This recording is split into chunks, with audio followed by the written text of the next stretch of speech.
आखिरी रसूल तुमी नबी अकराम, आखिरी रसूल तुमी नबी अकराम, तोमर कदमे मोर हजारो सलाम, तोमर कदमे मोर हजारो सलाम। आबू बकर उस्मान उमर सबाई तोमाय दीवाना, बुके पाथर गरम बेलाल किन्तु नबीजीके भोले ना। अंतरे गेथेछिल नूर नबीर नाम, अंतरे गेथेछिल नूर नबीर नाम, तोमार कदमे मोर हजारो सलाम। जोरे बोलेन আর একটু জোরে হবে না। आखिरी रसूल तुमी नबी अकराम, आखिरी रसूल तुमी नबी अकराम, तोमर कदमे मोर हजारो सलाम, तोमर कदमे मोर हजारो सलाम। बोराक चढ़े दयार नबी मिराजेते गिয়েছে, पायर धोलाय आल्लाहर आरश धन्य सेदिन हयेছে। জান্নাতের রুমে রুমে লেখা তাহার নাম, জান্নাতের রুমে রুমে লেখা নবীর নাম, তোমার কদমে মোর হাজারো সালাম। আখিরি রাসূল তুমি নবী আকরাম, আখিরি রাসূল তুমি নবী আকরাম, তোমার কদমে মোর হাজারো সালাম। नबी आमार हादिस शरीफे बोलें जिनी सुद खाए अमकिलाहु जिनी सुद खावाय अकातिबाहु जिनी सुदेर ब्यापारे खाताय लेखालेखि करे असाहिदाहि जिनी साक्ष्य देय एत टाका दिले आगामी बछर एत टाका पाबे आइसारुहा आइयान किहा रजुल उम्माहु 70टा जदि पाप थाके तार भितरे छोट पाप हलो निजेर मायेर संगे एकटा युवतीर संगे जेमन व्यभिचारी करले गोना ओई छेलेटा निजेर मायेर संगे तद्रुप गोनाय हाजिर हये जाय। चलेन आमी आपनाके बोझाते चेयेछि आमार आल्लाहर कुरान जानिये दियेछे तोमादेर पक्षे सुद खावा आमी आल्लाह हाराम करे दिलाम। हादिस शरीफेও পেয়েছি দয়ান নবী বলেছেন সুদ খাওয়া তোমাদের জন্য হারাম করে দিলাম। ফের আমি আপনাকে বলছি নবী বলেছেন যারা সুদ খায় অমুকিলাহু যারা মানুষকে সুদ খাওয়ায় অকাতিবাহু যারা সুদের ব্যাপারে লেখালেখি করে অসাহিদাহি যারা সুদের ব্যাপারে লেখালেখি করে সাক্ষ্য দেয়। আল্লাহ নবী পরে বললেন আয়েশা রোহা আইয়ান কি হারজুল উম্মাহু আও কামা ক্বালা আলাইহিস সালাম প্রত্যেকে হলো ব্যভিচারীর সঙ্গে যুক্ত, প্রত্যেকে হলো সবচাইতে নিজের আপন মায়ের সঙ্গে ব্যভিচারী করলে যে গুনাহ হয়। যারা সুদ খায় সুদ খাবার লেখে যারা সাক্ষ্য দেয় এই 4-5 জন প্রত্যেকে ওই পাপের সঙ্গে মিলিত হয়ে গেছে। এবার আমি আপনাকে বোঝাতে চেয়েছি তাহলে সুদ খাওয়া হারাম এটাই আমি আপনার কাছে বললাম। আমার বিষয় ভিত্তিক ছিল সুদের টাকায় কুরবানি দেওয়া যাবে কিনা এই বিষয়টা বলবো।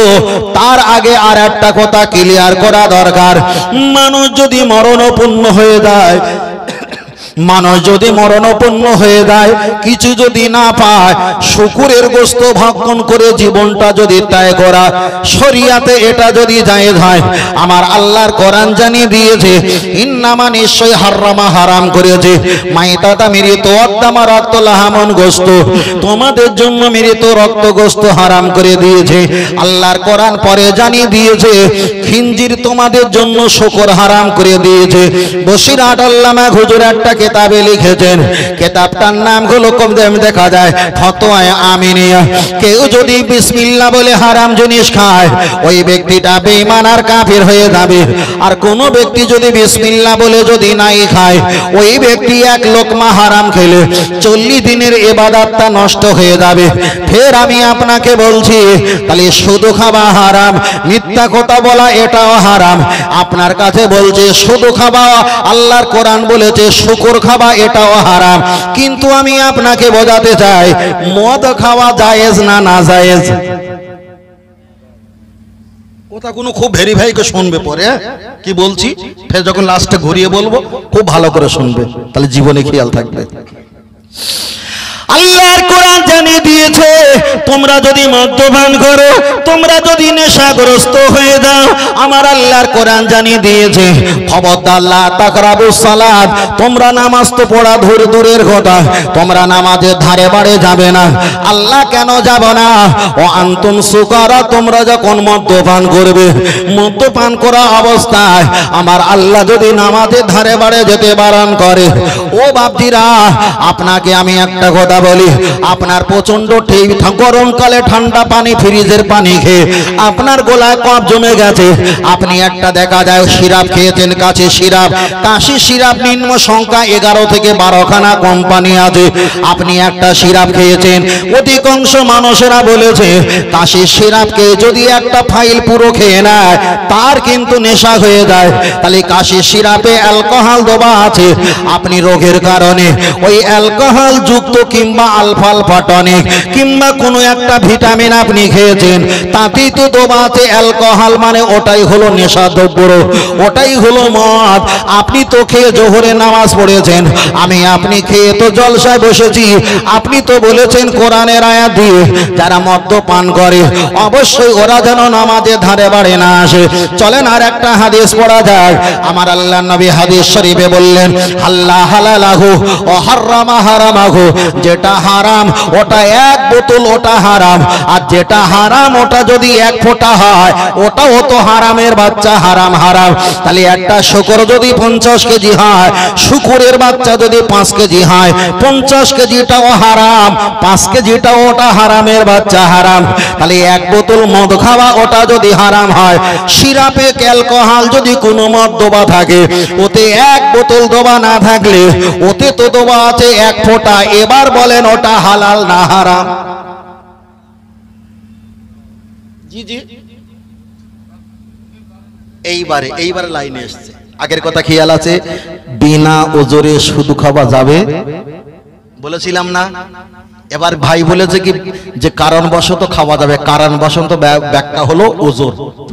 কথা বুঝতে পেরেছেন? খুব ভালো করে বুঝবে, না বুঝলে আমার লাইভ চলছে, আমার নামে সমালোচনা করলে আমি লাইভটা খুলে দিলে আমি কি বলেছি সেটা তত্ত্ব বার হয়ে যাবে, আপনার বোঝার ভুল হতে পারবে, আমার বলার ভুল হবে না আশা রাখি। ও আমার বাপিরা, চলে না গিয়ে যাওয়া যায়, লক্ষ্য করে দেখা যায় মদ যদি এক ফোঁটা খাওয়া হয়, চলেন একটা বারা খেয়ে যাওয়া যায়। ফুরফুরা শরীফে মুসাতে জামান দাদা পীর রহমাতুল্লাহ আলাইহি এক সময় ওনার পায়ের যন্ত্রণা শুরু হয়ে গিয়েছে, পায়ের যন্ত্রণা, হাঁটুর যন্ত্রণা শুরু হয়ে গেছে, উনি অসুস্থ হয়েছিল। উনি একটা বসিরাট আল্লামা রহমাতুল্লাহ আলাইহিকে বললেন, ও রুহুল আমিন বাবা, তুমি ডক্টরের কাছ থেকে আমার এই রোগের পরিচয় দিয়ে একটা সিরাপ কিনে নিয়ে এসো। বসিরাট আল্লামা রহমাতুল্লাহ আলাইহি একটা সিরাপ কিনে নিয়ে চলে এসেছে। দাদা পীর রহমাতুল্লাহ আলাইহি মাগরিবের নামাজের পর একটু তিনি ঘুমিয়ে পড়েছে, ক্লান্ত হয়ে গেছে, শরীরটা অসুস্থ। এশার নামাজ পড়তে উঠবে তখন খাওয়া দাওয়ার পর ওই সিরাপটা তিনি প্রয়োজন মাফিকটা সিরাপটা তিনি ভক্ষণ করবে। মাগরিবের নামাজটা যখন দেখা যায় পড়লেন, আর দাদা পীর রহমাতুল্লাহ একটু ক্লান্ত বোধ করে ঘুমিয়ে পড়লেন। আমার আপনার নবী মুহাম্মদ সাল্লাল্লাহু আলাইহি ওয়াসাল্লাম দাদা পীরকে স্বপ্ন যোগে বললেন, ও বাবা আবু বকর, বসিরাট আল্লামা রুহুল আমিন যে সিরাপটা তুমি আনতে বলেছিলে ওই সিরাপটা মাথার কাছে রাখা আছে, আমি তোমার নবী বলছি ও খবরদার খাবে না, ওতে অ্যালকোহল আছে, ওতে শুকরের রক্ত দেওয়া আছে, ওতে মদ দেওয়া আছে, ঔষধ বানিয়েছে কোম্পানি, খবরদার তুমি খাবে না, ওতে এইগুলো নাপাক বস্তু মিশানো আছে। দাদা পীর রহমাতুল্লাহ আলাইহি ঘুম থেকে যখন জাগ্রত হলেন, বসিরাট আল্লামা হুজুরকে বললেন, বাবা একটু পড়ে দেখো এতে অ্যালকোহল না নো অ্যালকোহল লেখা আছে। বসিরাট আল্লামা রহমাতুল্লাহ ভালো ইংলিশ পড়তে পারতেন, হুজুর গুঁড়ি গুঁড়ি লেখা গুলো পড়ে পড়ে বললেন, হুজুর এতে লেখা আছে অ্যালকোহল, বাবা আমি খাবো না। হুজুর কেন খাবেন না? তুমি যখন ঔষধটা কিনে নিয়ে এসেছিলে আমার আপনার নবী মুহাম্মদ সাল্লাল্লাহু আলাইহি ওয়াসাল্লাম এই মুহূর্তে আমাকে স্বপ্ন যোগে বললেন, ও আবু বকর এই ঔষধ খাবে না, এতে অ্যালকোহল লেখা আছে। তাহলে শরীয়ত বলেছে অ্যালকোহল খাওয়া হারাম, হাদিস বলেছে অ্যালকোহল খাওয়া হারাম, আমার আপনার নবী দাদা পীরকে বলেছেন খাবে না, এটা হারাম, এটা হারাম, কখনো খাওয়া চলবে না। তাহলে শরীয়ত যদি হারাম বলে, কোরআন যদি হারাম বলে, হাদিস যদি হারাম বলে, নবী যদি দাদা পীরকেও হারাম বলে যায়, এবার বলেন আমরা রোগের কারণে সিরাপ খাই না? এবার কি হবে?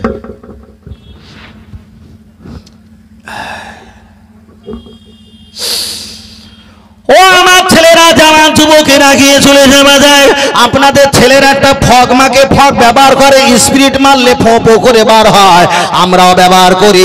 ওতে আছে অ্যালকোহল, আর একটা কোম্পানি আছে নো অ্যালকোহল পাওয়া যায়। তাহলে ওটা যদি মাকে ওই মাখা সুগন্ধি মাখার পর আপনার কিন্তু নামাজ হবে না। নামাজের ভিতরে বাইরে যদি 13টা ফরজ হয়, তার ভিতরে শরীর পবিত্র হতে হবে, এটা ফরজ, কিংবা জামা পাক হতে হবে, এটা ফরজ। আপনি শরীর পবিত্রতা করে কিন্তু ফগ যখন গায়ে লাগিয়েছেন ওটা হলো অ্যালকোহল, ওটা হারাম, ওটা গায়ে লাগিয়ে আপনার নামাজ হবে না, হবে না। তাই আমি আপনাকে বোঝাতে চেয়েছি, তাহলে সিরাপে যদি অ্যালকোহল থাকে, এটা যদি শরিয়াত অনুযায়ী খাওয়া যদি হারাম হয়ে থাকে, কিন্তু আমরা তো বাঁচবো না, আমরা তো মৃত্যু শয্যায় শায়িত হয়ে যাব, আমরা তো মরণাপন্ন হয়ে যাব। কোরআন আর হাদিস মিলিয়ে, ইজমার কিয়াসের মিলিয়ে এখানে ব্যাখ্যা করা হয়েছে, তোমার শরীর মরণ যদি অপরাহ্ন হয়ে যায়, জীবনটা যদি মরণের কাছাকাছি পৌঁছে যায়, বাঁচার তাগিদে অতটুকু খেয়ে জীবনটা তুমি খাড়া করে নাও। সুস্থ হয়ে গেলে খাওয়া যাবে না, অসুস্থ হয়ে গেলে তো, অসুস্থ যখন থাকবে, অসুস্থ হওয়া পর্যন্ত তুমি ওটা খেতে থাকবে, আর স্বাভাবিক যখন হয়ে যাবে তখন তোমার খাওয়া চলবে না। তাহলে যে মদ খাওয়া হারাম, আল্লাহর কোরআন বলেছে মদ্যপান করা অবস্থায় মদের নামাজের ধারে বারে তাবাদুরের কথা, নামাজ তোমরা পড়তে পারবে না। তাহলে সেই মদ যদি আমাদের দেখা যায় সিরাপে যদি থাকে, আর ইজমা আর কিয়া যদি ফতোয়া দেয় অসুস্থর কারণে তুমি খেতে পারো, খেতে পারো, নইলে খাওয়া চলবে না, চলবে না। এবার আপনাকে বলবে, তাহলে প্রয়োজন মাফিক যদি অসুস্থতার কারণে অ্যালকোহল যুক্ত যদি মই সিরাপ যদি আমাদের খাওয়া জায়েজ হয়, এবার বলেন জীবন চলে যাবার অপূর্ণ হয়ে গেছে, আপনার কেউ ভিক দেয় না, সকলে লাথি মেরে তাড়িয়ে দেয়, আপনার বাড়ি আছে একটা আংটি আর চুড়ি, এবার বিক্রি করলেও আপনার ক্ষতি হবে, কিছু টাকার প্রয়োজন আছে, আপনি যদি সেটা বন্ধক দিয়ে কিংবা সুদে কারবার করে খাও, এবার বলেন এটা জায়েজ হবে না, না জায়েজ হবে?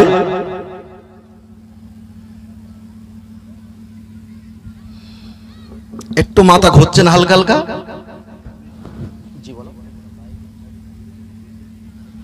একটা বাইকের চাবি হারিয়ে গেছে, এখানে আছে তো? হ্যাঁ, ছেলেদের কাছে আছে, যদি কারো থাকে, যদি খবর পান এখানে আসবেন, বাইকের চাবিটা ছেলেদের কাছে আছে, পরিচয় দিয়ে নিয়ে যাবেন। খুব ভালো করে শুনবেন যেটা বলছিলাম, হ্যাঁ খুব ভালো করে, জীবন বোঝানো খেয়াল থাকে। চলেন চলেন 4 বছর আগে পিছিয়ে যায় বড় ভাই, হ্যাঁ 4 বছর আগে। ও আমার বাপজিরা, চলে না গিয়ে যাওয়া যায়, আমাদের কাছে করোনা লকডাউন ছিল, ঔষধ যদি কিনতে যাই, ঔষধ কিনতে যদি আমরা বাইক নিয়ে যাই, সিভিক পুলিশগুলো বাইকগুলো লাঠি দিয়ে আর রোল দিয়ে সামনের দেখা যায় হেডলাইট, পিছনের লাইটগুলো ভাঙচুর করে দেয়। আমরা যদি ডাক্তারবাবুর দোকান যদি আমরা বেশিক্ষণ খুলে রাখি, সেটাও বন্ধ করে দেয়। আবার আমরা কন্ট্রোলে তেল তুলতে গেলে, যা সামানপত্র তুলতে গেলে, সেখানে আমাদের 3 হাত দূরে দূরে লাইন দিয়ে তুলতে হয়। এমন একটা ভাইরাস আমাদের কাছে এসেছিল, নিজের মা নিজের বাচ্চাকে চুম্বন দিতে পারে না, নিজের স্বামী নিজের স্ত্রীকে চুম্বন দিতে পারে না, নিজের ছেলে নিজের মায়ের কপালে চুম্বন দিতে পারে না। এমন একটা কঠিন সমস্যা আমাদের কাছে এসেছিল না আসেনি? একটু কথা বলবেন। এসেছিল। কোন জায়গায় নিয়ে যাচ্ছি বোঝানো, শুধু বোঝাতে হবে তো, আমি বলে যাবো আর হবে তা নয়। চলে, তাহলে কঠিন একটা সমস্যা ছিল, চলে না খেয়ে যাওয়া যায়। লক্ষ্য করে দেখা যায় মসজিদে নামাজ পড়তে যাবে, যার করোনা ভাইরাস হয়ে গেছে, তাকে যদি একটা বার খবর পায়, দেখা যায় সরকার থেকে পুলিশ এসে কিংবা ডাক্তার বাবুরা এসে তাকে নিয়ে গিয়ে আর একটা কামরা বন্দি করে রাখে, সেখানে দুধ থেকে খাবার দেয়, দুধ থেকে পানি বোতল সেখানে ব্যবহার করা হয়। ও বাপজিরা, আমি আপনাকে বলতে চেয়েছি, আপনি 10 টাকা দিয়েছেন আর 5 টাকার মাল কিনেছেন, আর 5 টাকা দোকানদার এত দূর থেকে আপনার হাতে ফেলে দেয়, হাত পর্যন্ত পৌঁছায় না।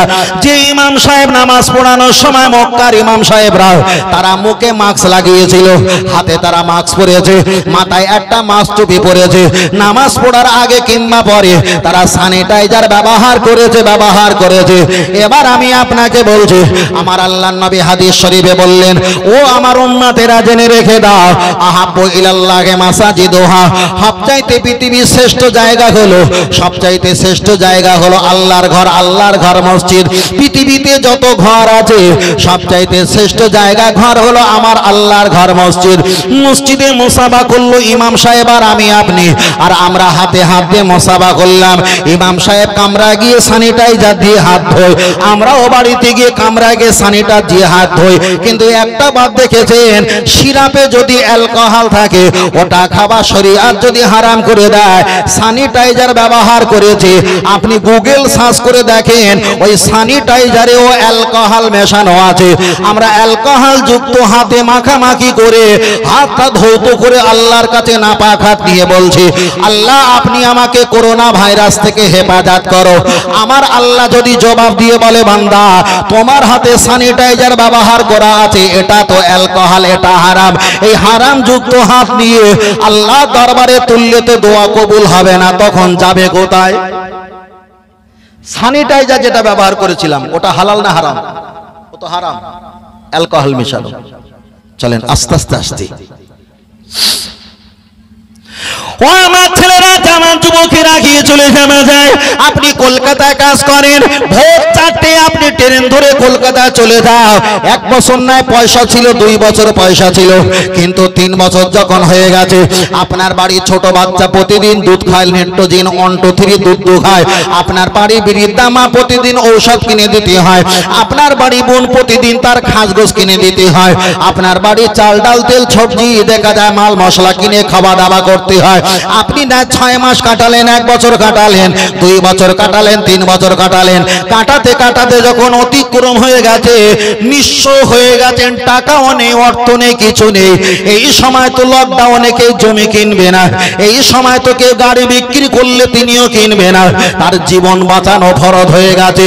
তাই শরীয়ত পারমিশন দিয়েছে, ঘৃণার সঙ্গে বাড়ি যদি কোনো স্মরণ থাকে ওটা 9 করে 6 করে যদি বিক্রি করে দাও, বিক্রিওয়ালা যদি না নিতে চায় 10 টাকার মাল 3 টাকায় দিয়ে তুমি বিক্রি করো, তাও যদি না নেয়, ওটা যদি তুমি বন্দুক দিয়ে 2 পয়সা নিয়ে তোমার স্ত্রী ছেলে মেয়ে বিয়ে বাচ্চার গালে যদি আহার ধরিয়ে ওদের জীবনটা যদি বাঁচাতে পারো।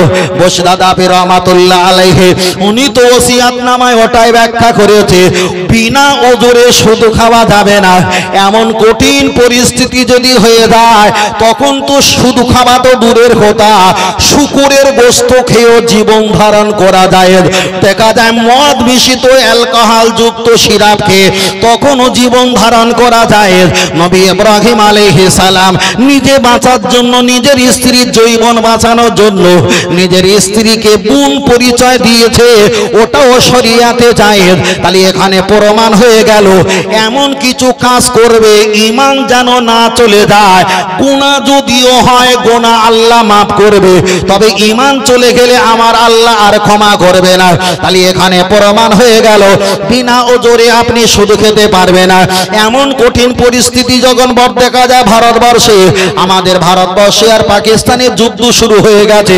এত পরিমাণ যুদ্ধ, 10 বছর 5 বছর 20 বছর যুদ্ধ চলেছে, যেখানে তেলের দাম 100 টাকা, তেলের দাম হয়েছে 900 টাকা।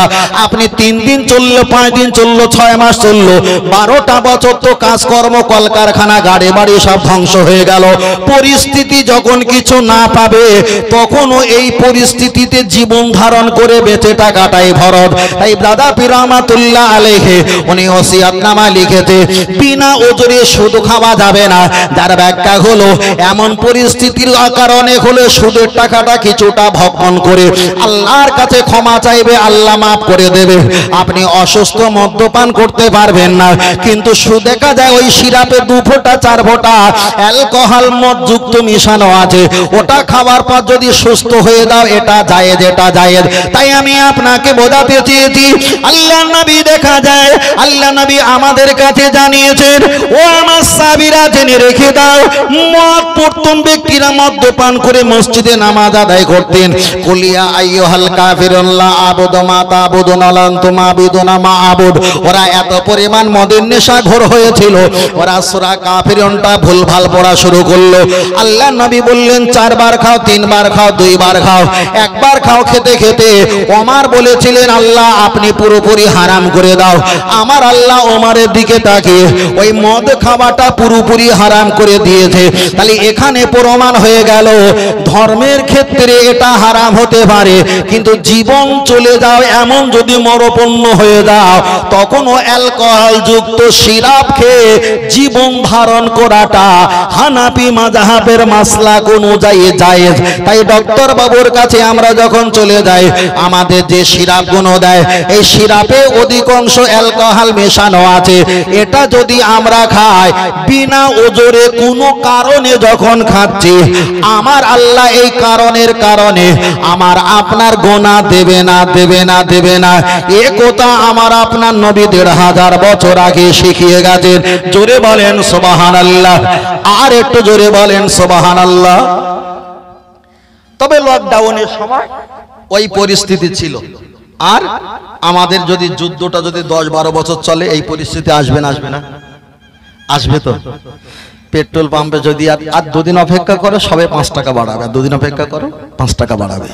মানে যা ক্ষতি হয়েছে সব আমার আপনার কাছ থেকে তুলে নেবে, ওদের কিচ্ছু হবে না, সব তুলে নেবে। আল্লাহু আকবার। আল্লাহ ও আমার বাতিরা চলে না খেয়ে যাবে যায়, কিন্তু ওই মশলাটা ফের বলছি এই যুগের ফতোয়া নয়, এটা লকডাউনের ফতোয়া ছিল। আর 10-12 বছর যদি যুদ্ধ চলে, সমাজ যদি মরণাপন্ন হয়ে যায়, তখনকার জন্য এই মশলা। তবে আগামী কালকে বলবে না। 24 পরগনা সুন্দরবন মফিজুল ইসলাম সন্দেশখালী থেকে এসে উনি বলেছে প্রয়োজন কারণে শুধু খাওয়া যায়। আমি দুটো বিষয় টেনেছি, একটা হলো করোনার, একটা হলো যুদ্ধের ক্ষেত্রে। এবার আমি আপনার কাছে বলতে চেয়েছি, কারোর যদি টাকা না থাকে সুদের টাকায় কোরবানি দেবে না, না সুদের টাকায় কোরবানি দিলে কখনো হালাল হবে না, ওটা হবে হারাম, ওটা হবে হারাম। এবার আমাদের গ্রাম্য এলাকায় একটা ফতোয়া চলে, মফিজুল ভাই আমরা 7 ভাগে কি কোরবানি দিতে পারবো? আমি বললাম 7 ভাগে কোরবানি দিতে পারবে, কোনো সমস্যা নেই, কিন্তু কি করে কোরবানি দেব? 7 জনের ভিতরে 3 জন সুদখোর আছে, 4 জন ভালো আছে, ওদের টাকা হারাম, হারামের টাকা আমরা যদি একদল হয়ে কোরবানি করি আমাদের কোরবানি হবে কিনা? ফের আমি বলছি 7টা নাম দিয়ে আপনি কোরবানি করবেন, 7 জনের ভিতরে 6 জন যদি সুদখোর হয়, হারাম খোর হয়, আপনি যদি হালাল খোর হও, টাকা যদি হালাল হয়, আপনিও তাদের সঙ্গে মিলিত হয়ে কোরবানি করতে পারেন। তবে আপনার হালাল টাকায় কোরবানি হবে, ওদের হারাম টাকা থাকলে ওদের নিয়তের প্রতি আল্লাহ কোরবানি কবুল করবে না। যদি বলেন কেন, চলেন একটাবার আগিয়ে যাওয়া যাক। তাহলে সুদখোরের সঙ্গে ইবাদত করলে আপনার ইবাদতটা হবে না। কে বলেছে ওটা ভুল? আপনারা আমরা মসজিদে নামাজ পড়তে যাই, আমার ডান দিকে একজন দাঁড়িয়েছে, আপনার সামনে আপনার পিছনে আমরা মসজিদে 5-6টা কাতার দাঁড়িয়েছে। এর ভিতরে কেউ জুয়াখোর আছে, কেউ নাড়খোর আছে, কেউ ভাঁড়খোর আছে, কেউ গানখোর আছে, কেউ অত্যাচার আছে, কেউ জাদুকর আছে, কেউ আব্বা মায়ের অবাধ্য সন্তান আছে, কেউ সুদের ব্যবসা করে, কেউ মেয়ের ব্যবসা করে। এমন কিছু দেখা যায় খারাপ ব্যক্তি এর ভিতরে হাজির আছে। আপনি যদি নামাজ পড়েন একটা অসৎ মানুষের পিছনে, আপনার কি নামাজ হবে না? না, না, এ কথা বলতে পারবেন না। অরকা ওমার রাকিন, তুমি আল্লাহর নামে রুকু করবে, আসজুদুলিল্লাহ আল্লাহর নামে সেজদা করবে, তোমার সেজদা তোমার রুকু আল্লাহ দরবারে কবুল হবে। আর যাদের ইবাদত খারাপ তাদের ইবাদত আল্লাহ দরবারে কবুল হবে না। তুমিও 7 ভাগে কোরবানি করবে, যাদের হারাম টাকা তাদের কোরবানি হবে না, আর যাদের হালাল টাকা তাদের কোরবানি কবুল হয়ে যাবে। জোরে বলেন। তাহলে পরিষ্কার হলো যে আমার সঙ্গে যারা চেষ্টা করবেন ভালো মানুষের সঙ্গে, যদি বুঝতে না পারেন, যদিও সুদখোর হারাম টাকা এটা ওটা যদি থাকে কোনো সমস্যা নেই, ও হারাম টাকা কুরবানি দিয়েছে, ওর কুরবানি কবুল হবে না, ওর কবুল হবে না, কিন্তু আপনার ভাগটা আল্লাহ দরবারে কবুল হবে, এতে কোনো সমস্যা নেই। আপনি যদি বলেন তাই, তাহলে আমি যদি জিজ্ঞাসা করি, মসজিদে আপনারা গ্রামে গ্রামে মুষ্টি ভিক্ষা চাল 200, 500, 100 টাকা, 50 টাকা করে তুলি না? সব রকম প্রোডাক্ট তোর ভিতরে আছে, নেই? নেই। এখন ওই টাকা তো মসজিদে ছাদ দেওয়া হয়েছে, ফ্যান কেনা হয়েছে, ওয়ারিং করা হয়েছে, নামাজের মশাল্লা কেনা হয়েছে, মসজিদে ইমাম সাহেবের টাকা দেওয়া হয়েছে, বিল্ডিং বালাখানা করা হয়েছে। এবার বলেন সব রকম তো হারাম টাকা নিয়ে মসজিদ করা হয়েছে, তাই যদি হয় তাহলে মসজিদে নামাজ হবে? মসজিদে নামাজ হবে?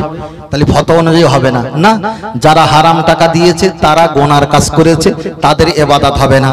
আমি যে অংশ হালাল টাকা মসজিদে দিয়েছি, আমার ওই অংশটুকু আমার জন্য নামাজ পড়া জায়েজ। কথা বোঝাতে পেরেছি? আমার জন্য নামাজ পড়া জায়েজ, কেন আমার হক মসজিদে আছে। 10 টাকা হোক 20 টাকা হোক আছে, তো ওই হকের উপরে দাঁড়িয়ে ওই জায়গায় দাঁড়িয়ে নামাজ পড়বো। আমার জন্য ওই জায়গাটা বরাদ্দ। যিনি জায়গা দিয়েছেন, অর্থ দিয়েছেন, তিনি যখন নামাজ পড়বে ইবাদত কবুল হবে না, কেন হারাম টাকায়। আর রাসূল বলেছে হারাম জিনিসে দোয়া করলে ঈমান থাকে না। যেমন নবী নূহ আলাইহিস সালাম নিজের ছেলের জন্য দোয়া করছিল, আল্লাহ বলছিল খবরদার দোয়া করো না, বিপদ আছে, বিপদ আছে। চলে না গিয়ে যায়। ও আমার বাপজিরা, চলেন আপনার কাছে বোঝাতে চাই, লক্ষ্য করে দেখা যায় তাহলে সুদের টাকা তো কুরবানি হবে না, আমি বলে গেলাম।